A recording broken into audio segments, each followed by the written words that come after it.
First of all, we can go to Project Panel and here click on this icon, or click here to create new composition. So let's left mouse click on this icon and let's call it Text Effect. Let's set 1920 by 1080, which is Full HD resolution. You can uncheck this button so you could manually write these numbers 1920 by 1080. Also make sure that your frame rate is 30 frames per second, and our effect will take up to 4 seconds, maybe even 3. But let's set duration to 4 seconds, and we will able to cut it out later if we need. So here are frames, seconds, minutes, and hours. So let's create our text reference. First of all, we need to go to this text tool here, left mouse click on it, and then just create a box just by left mouse clicking and dragging like this. Hold and drag. So you created this text box, and here we can just type text. We can select this text and go to paragraph and click here so it would be in the center, and we can make it bigger by clicking here. Also, you can set all caps, so all letters will be capitalized. And at this point, you can use pretty much any font. So let's set to Montserrat Black. Maybe let's make it bigger, like 315. Select this Align panel, which you can also enable it from here, Window, Align. And with this panel, we can just click here, Align horizontally and Align vertically, which will make it appear directly in the center of our screen. Next thing which we can do is just to spread out these letters like this, or as much as you want, and make sure that it's in the center of our screen by clicking here. So our next step will be right mouse click on this text layer and go to Create Shapes from Text, and click it. So now as you can see, we've disabled automatically this text layer, and now we have only this shape layer. And what is cool about this shape layer, that we can manipulate each point of this text. So for example, if I'm gonna select this pen tool here, I can just click on this edge. You can zoom in with wheel on the mouse, and you can just simply select one of the points and manipulate it. So this is how we can just animate our points. So let's disable this one. We can enable this text which we already have, and can just duplicate. Just select it and press Ctrl D to duplicate. Disable this one, and we will work only on this one, which is on top. Now let's change to light. As you can see, now we have this lighter kind of text, and we can just simply squish it together by using this tracking tool. And now we can change to any kind of value which works best on your font. So something like this I think works great. We can right mouse click on this text and go to Create Shape from Text. And now we created another text outlines. At this point, it's a good idea to save your project because After Effects can crash from time to time. Okay, so now we have these both texts, but they are not transforming into each other. It's pretty easy to do if you are using the same font, because the trick here is that your font should have the same amount of points for each letter.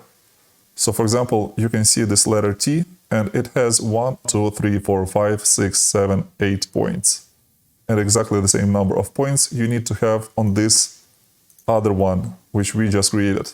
So let's disable this one, and you can also see that this has 1, 2, 3, 4, 5, 6, 7, 8 points.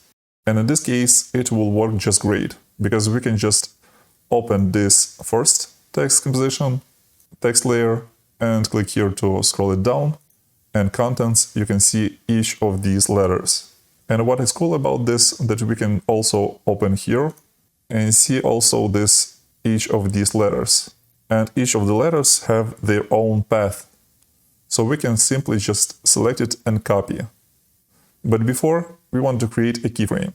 So we want to save this path by clicking on this stopwatch, on this layer on top, which is main one, which is this one, bold one. So let's click on it. And so basically we created our first keyframe. And what is keyframe?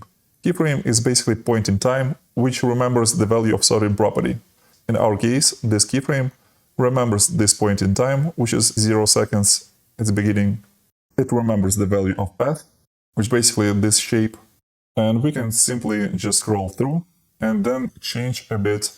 And by the way, the changing the position by clicking on one of the points also creates new keyframe. But you can click on this selection tool, then somewhere inside, and only then you can choose pen tool and select one of the points.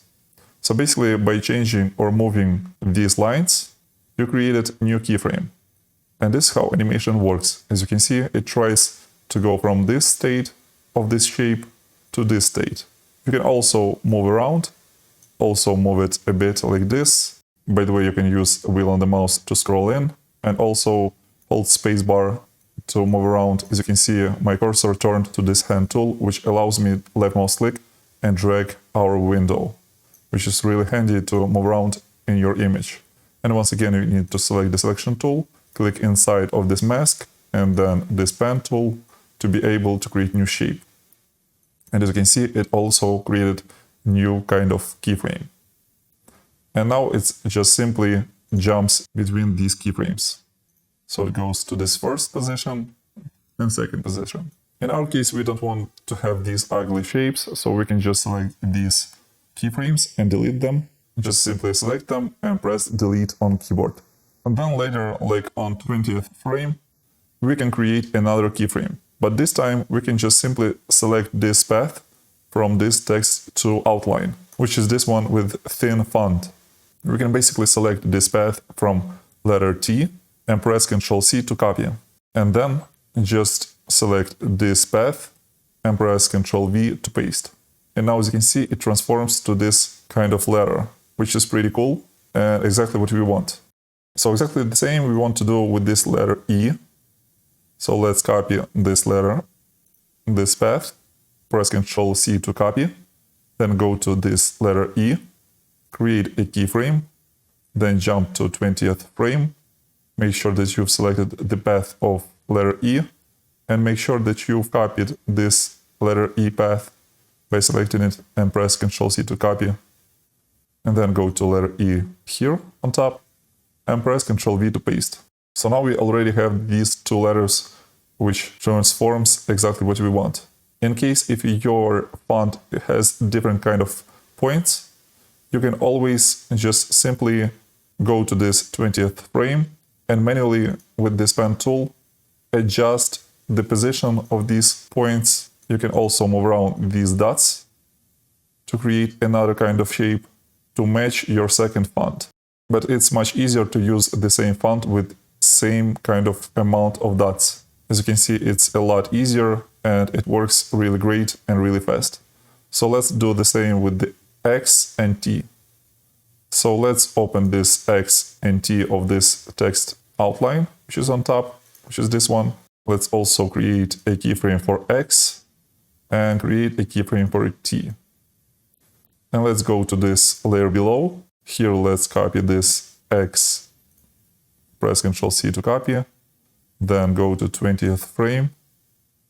And let's find of this text outlines, which is bold one, this letter X, select the path and press Ctrl V. Also, let's copy the T path, Ctrl C, go to this T path, select it and press Ctrl V. So this is how we can create this kind of animation, which is really cool. Let's also disable this one because we don't need it anymore. And now we have this kind of first kind of animation. Okay, so now let's stretch our text in right way. What would be really handy in this situation is to have a ruler. So we can just press Ctrl R. So we would be able to create a line by moving our cursor to this part of the screen and just left mouse click and drag it down. So now we can just create our outlines so we would know how much we want to stretch vertically. So something like this should work fine. You can also use this title action save. You would know that it's exactly at the same position, so it would look nicer. And we can disable here, title action save. And now we can just simply stretch our text. And to stretch our text, we can open once again our contents. We can even select this layer and press U on keyboard. It only will show us our paths. This way, it doesn't show us each letter, but we know that it is T, E, X, and T. So let's skip another 20 frames, which will be 1 second and 10 frames. So this time we want to select our text. We can select the path and just simply select only these top points. In this way, we can just simply drag it by one of the point, left mouse click, and drag up You can hold Shift on keyboard. It will allow us only drag up vertically. And as you can see, now it snaps to our ruler. You can also go to View. Make sure that you enabled your Show Rulers, Show Guides, and Snap to Guides. In this case, it will snap to our guidelines. So let's do the same with these points below. Just select them with simple selection tool, left mouse click and drag, and then hold Shift and drag it down so it will snap also to this guideline. Now as you can see, it looks a lot better than just using scale. So let's see how it looks. It looks pretty good to me. By the way, you can just simply go back to this text from here. So you could just simply select these keyframes and press Ctrl+C and Ctrl+V. Now what we can do is to select this path 1 and then press Shift on keyboard and then press right arrow on keyboard, which will move to the right like this. You can do the same with this path 2, and with this third path, we can just squish it together like this. So this text would look tighter. So just by using arrow keys and selecting these paths, you want to make sure that your text is in center of our screen. So let's move it a bit to the left like this, and this looks pretty good. Okay, and the next step which we can do is to select all of these paths and double click on one of the points. Just select the selection tool and left mouse double click on one of the points. It will allow us to scale our text. So we can just click on this corner and drag it to the right. If you hold Ctrl, it will scale up from the center. And if you hold Shift also, it will scale up uniformly. We can also drag it to the left to make sure that it's still in center of our screen, and we can still move one letter at the time. Let's make sure that it still transforms. Okay, great. And finally, we can just select one of the points and then select these top ones. Move up like this by holding Shift as we did before, and also with these points here. You can also hold Shift to add some of the points or remove some of the points to your selection. And then let's move down like this. And let's just create a nice letter X. And at this point, you can be creative and adjust your font as you like. So for example, if you want to have this letter E more stretched, now you can just select this letter and stretch it a bit so it would look even nicer. The same thing you can do with this letter T and adjust as you like. And it looks fine to me like this. As you can see, now we have this kind of animation. And finally, we can skip another 20 frames and select these keyframes, which is here at the beginning, and press Ctrl+C and Ctrl+V to paste. And if we will cut this work area to this moment and press 0 on numpad, we can see that we already have this kind of animation. Okay, first of all, what we can do is to select these keyframes and press F9. So if I'm going to press 0 numpad, you can see that the motion starts a bit slower, then faster, and then slower to each of these moments. What we can also do is to go to Graph Editor and here select all of these keyframes. Just left mouse click and drag it to select all of them. It's important to click here, choose Graph Type and Options, and set to Edit Speed Graph. In this case, you'll see the same graph as I'm seeing on my screen.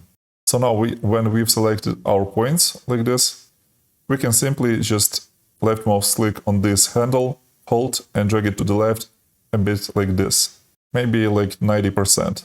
And let's press 0 numpad to see what we got. Now as you can see, this motion starts faster and slower at the end, which looks a lot more interesting. Drag it to the right if you want this animation to look a bit different and smoother. So it's up to you to play around with these handles to get the different kind of look. We want to exit Graph Editor and cascade these keyframes. Basically, we can just select all of these keyframes, but beside the top ones, and then click here 2 times on this next frame button. 1, 2. And then just move these keyframes to second frame, which basically means that the first letter T will start sooner, and then other ones, same thing, we want to do it with each letter. So let's press 1, 2 and select these letters and move it later. And then this letter T, which is last one, we can also press 1, 2, and move it like this. So now what we have, we can also manipulate this work area, so it will take up all of our animation. And let's press 0 numpad to see what we have. We have a little cascade, so this animation happens all the letters one by one. So it would look even more kind of interesting. At this point, we don't want to see all of these layers, and we will work only with this one. So let's select these layers. You can just select top one, hold shift, and select this bottom one. Then go to toggle switches and click here to hide these letters, and also click here to hide them as well. So let's start with the background. Now we don't want these rulers anymore, so we can just click on them and drag it to the top, and this one to the bottom, so it will disappear. We can also press Ctrl R, so we would not see our rulers, and also we can disable this title action save. So now we have only this on screen, and let's create our background. To create our background, we can go to Layer, New, Solid. Let's call it BG for background, and click OK. So now we want to apply effect called Gradient Ramp. So go to Effects and Presets. If you cannot see this panel here, you can go to Window and enable it from here, Effects and Presets. It will load up, and then just type Gradient to see this Gradient Ramp. So let's left mouse click and drag on this layer here, and now we can manipulate with this effect. First of all, what we can do is to swap the colors, and then change this linear ramp to radial ramp, because we want to have this kind of center, which would be lighter, and then we want some kind of vignette on the edges. If you want to have the same kind of gradient as I have here, you can just copy these values which you can see on my screen, so you'll get exactly the same gradient. Also, I want to change this color to darker one. Also, if I'm gonna zoom in, you can see these kind of circles, which we can reduce by holding Alt on the keyboard and go into this project panel, and then just left mouse click here to go to at least 16 bits per channel, which will reduce a bit these circles, but also we can go to FXM controls and change this ramp scatter. Let's set to 500, and as you can see, we removed most of them. Also, we can create this gradient even tighter. We can use curves effect for this and drag it here. Let's add a bit of contrast just by clicking and dragging this curve. And here let's drag it to the right. So this is how you can manipulate this kind of gradient. Also, we can duplicate this background, select it and press Ctrl D to duplicate, and delete all of these effects. So select all of them and press delete. At this point, I want to add a bit more texture. So let's type here fractal noise, because this effect we will use, and drag it on this BG on top. So here we can change the fractal type. In my case, dynamic works best, but you play around with these fractal types if you want to have kind of different kind of look. Then I've used block. You can also change to any other to see what you prefer. But in my case, I wanted to have real small spectacles on my background. So let's increase our contrast to about 205 and decrease the brightness to -105. So now as you can see, we have this kind of texture. And I also want to go to transform and change the scale to really small, like 3.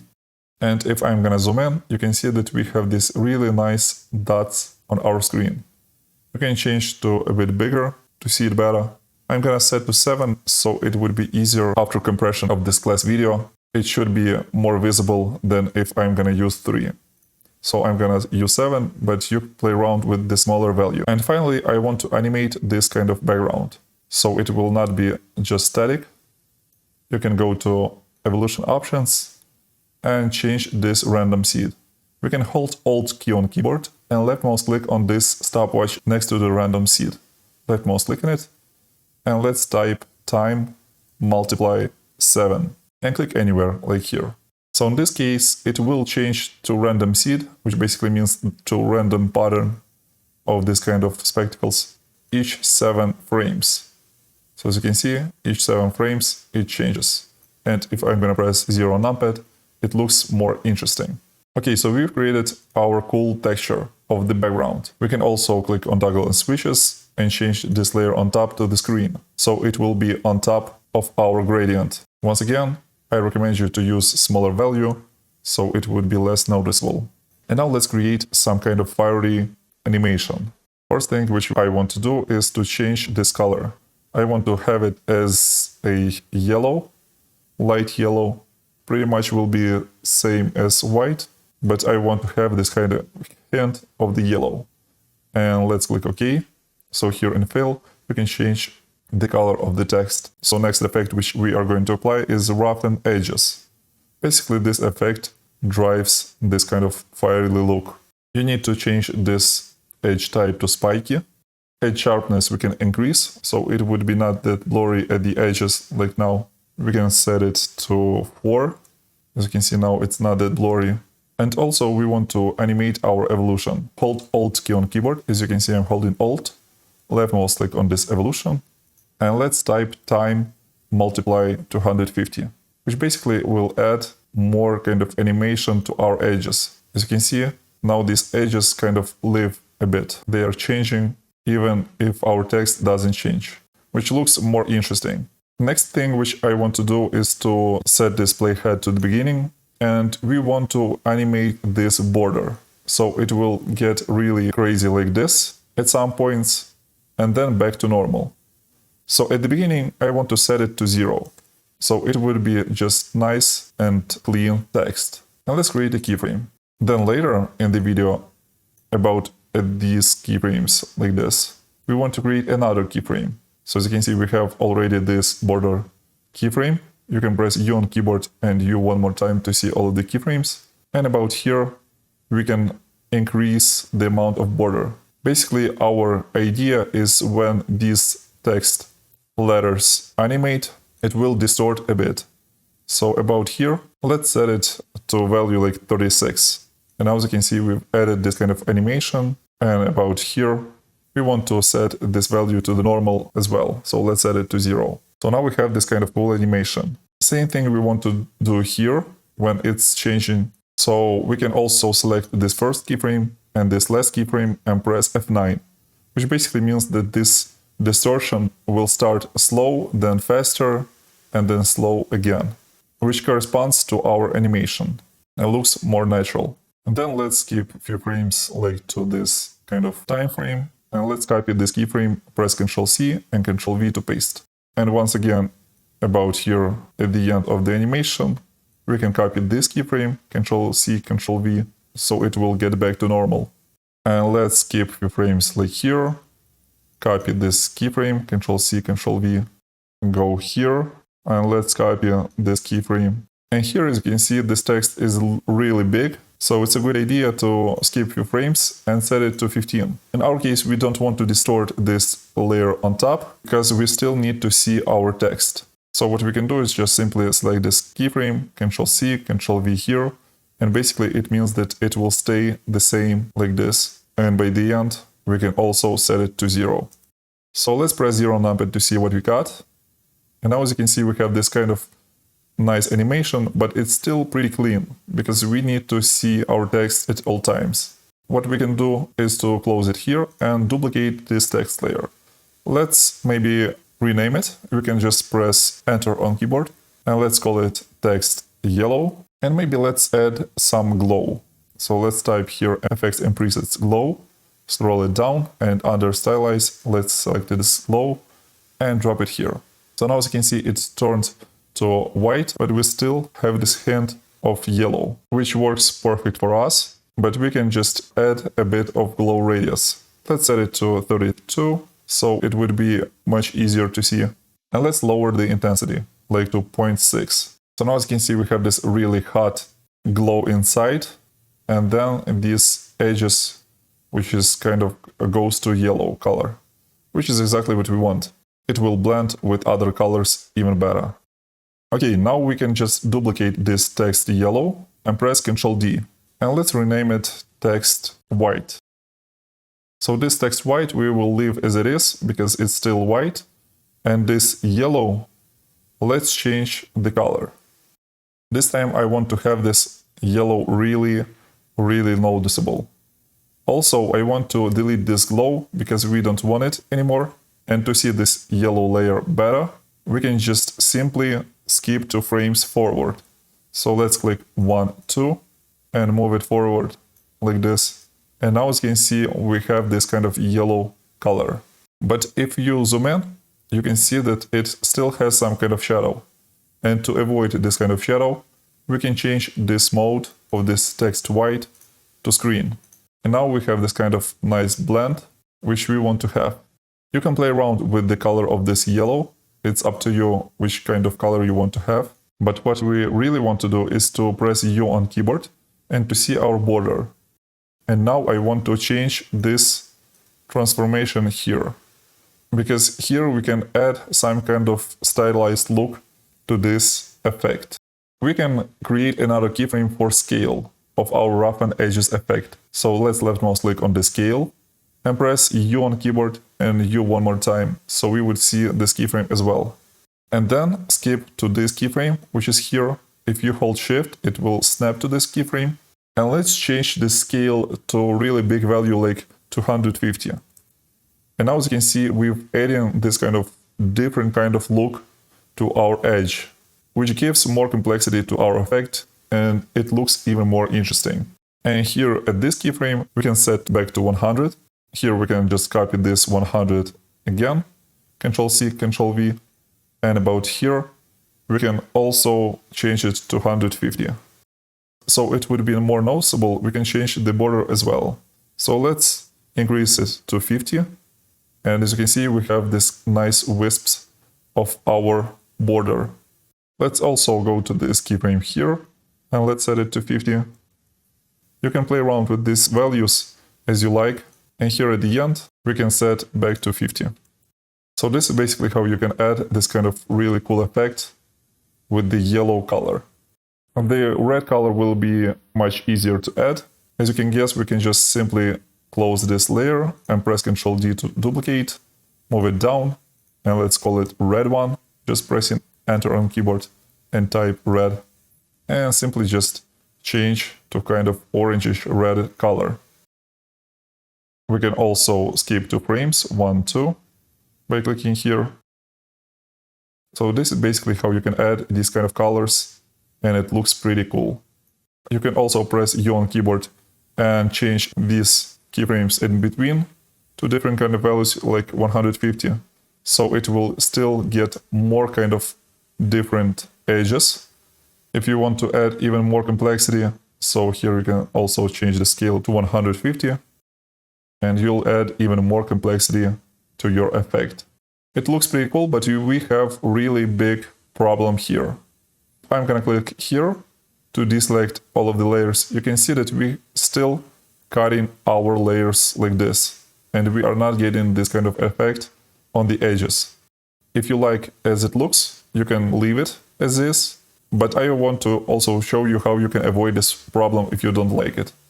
You can just simply type here motion tile and simply just drag here before roughen edges effect.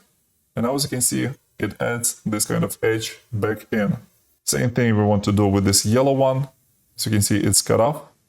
Let's drag it in before and it appears the edges. And also on this white one, just drag it before roughen edges. Let's press 0 on up to see what we got. Okay, we have already pretty cool effect, but I've also thought that it would be nicer to add a little something so this effect would look even more complex. This little thing will be even easier to do. You just basically select this text white, press Ctrl-D to duplicate, and let's call it outline. Now we can just simply select all of these effects and press delete to delete them. And we can just simply click on this fill. By clicking here on none, we can disable it and click OK. And also we want to add some stroke. We can add yellow stroke, something like this, and click OK. And to see the stroke of this outline text, we want to skip from this last layer 4 frames. 1, 2, 3, 4. And then just drag it to the right. And if I'm gonna click here, you can see that we've added this another text with the stroke. Let's select it and maybe change the stroke to 5. So it would be a lot easier to see. But you can also play around with these values to get the look which you like. And if I'm gonna left mouse click on this edge and drag it to the beginning, as well as here and here, it will still be on screen, because if it's cut off, it will appear randomly, which is not what we want. So let's expand it and let's see what it looks like. And final thing which you can add is a bit kind of like a shadow. You can just select this text outline and press Ctrl D to duplicate and place it here below. And let's call it shadow. Just press enter and call it shadow. And to add this shadow so it would be visible, we can set it even later, like to 13 frames. So let's set this to 13 frame. As you can see, it starts a bit about here. So we need to move it to 5 frames here to the right and expand it. So as you can see, this layer starts here. And finally, just simply click on the stroke, click on none, and click on this fill and set it to black and click OK. And in this case, we've added our shadow. But before, we need to change this shadow to normal. And now we can see that we've added our shadow. If you cannot see your shadow pretty well, you just simply can go to this BG and make your background a bit brighter to see your shadow, as you can see here, better. In my case, I'm gonna leave as it is. And let's press 0 on numpad and let's see what we've got. And finally, what we can do is to add some little adjustment layer. So let's click here, adjustment layer, drag it on top. Once again, you need to go to layer, new adjustment layer to add this adjustment layer. And we can add some effects like optics compensation. Left mouse click and drop it on adjustment layer. And let's change this value. So with this optics compensation effect, you can get this kind of stretched look. Or you can go other way around. You can just disable it and apply some bulge effect and drop it here. Make sure to increase your effect so it would be a lot bigger like this. And here in bulge height, you can decrease this amount. So it will bulge out exactly as you want. You can also add chromatic aberration effect. You just type here VR and select this chromatic aberrations. And as you can see, we can just simply set these values to a bit smaller value, like -5 and 5, to add this kind of different variation in color if you want. So once again, we can press 0 on numpad to see how it looks. More kind of variation in color, which looks pretty nice. And you can just switch back to any other kind of effect which you want to apply and see what works best for your work. As you can guess, you can go with other kind of colors. For example, you can set this to 0 and this to 5, and you'll get variation in color, or this to -5. And you'll get different kind of colors and play around to get the exact look which you like. Thank you for watching.